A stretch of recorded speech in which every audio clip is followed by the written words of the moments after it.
उद्गच्छतस्तव करादमृतं हरत्सु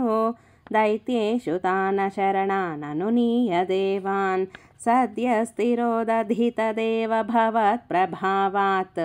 उद्यत्स्वयोध्यकलहादितिजा बभूवुः श्यामां रुचापि वयसापि तनुं तदानीं प्राप्तोऽसि तुङ्गकुचमण्डलभङ्गुरां त्वं पीयूषकुम्भकलहं परिमुच्य सर्वे तृष्णाकुलाः प्रतिययुस्त्वदुरोजकुम्भे का त्वं मृगाक्षी विभजस्व सुधामिमामिति आरूढरागविवशानभियाचतो मून् विश्वस्यते मयि कथं कुलटास्मि दैत्याः इत्यालपन्नपि सुविश्वसितानतानीः मोदासुधाकलशमेषु ददत्सु सा त्वं दुश्चेष्टितं मम सहध्वमिति ब्रुवाणा पङ्क्तिप्रभेदविनिवेशितदेव दैत्या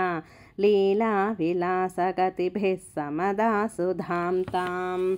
अस्मास्वियं प्रणयिनीत्यसुरेषु तेषु जोषं स्थितेष्वथ समाप्य सुधां सुरेषु त्वं भक्तलोकवशगो निजरूपमेत्या स्वर्भानुमर्धपरिपीतसुधं व्यलावीः त्वत्तः सुदाहरणयोग्यफलं परेषु दत्त्वा गते त्वयि सुरैः खलु ते व्यगृह्णन् घोरेऽधमूर्च्छति रणे बलिदैत्यमाया व्यामोहिते सुरगणे त्वमिहाविरासीः त्वं कालनेमिमथमालिमुखान् जघन्त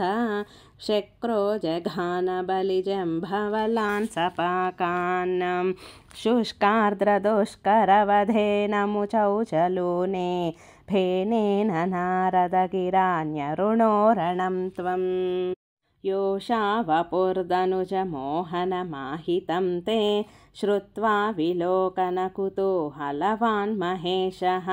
भूतैः समं गिरिजया च गतः पदं ते स्तुत्वा ब्रवीदभिमतं त्वमधोतिरोधाः आरामसीमनि च कन्दुकघातलीलालोलायमाननयनां कमनीं मनोज्ञां त्वामेष वीक्ष्य विगलद्वसनां मनोभूवेगादनङ्गरिपुरङ्गसमालिलिङ्गा भूयोऽपि विद्रुतवतीमुपधाव्य देवो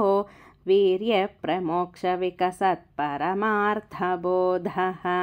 त्वन्मानितस्तव महत्त्वमुवाच देव्यै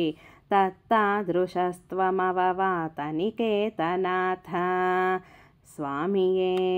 शरणम् अय्यप्पा स्वामिये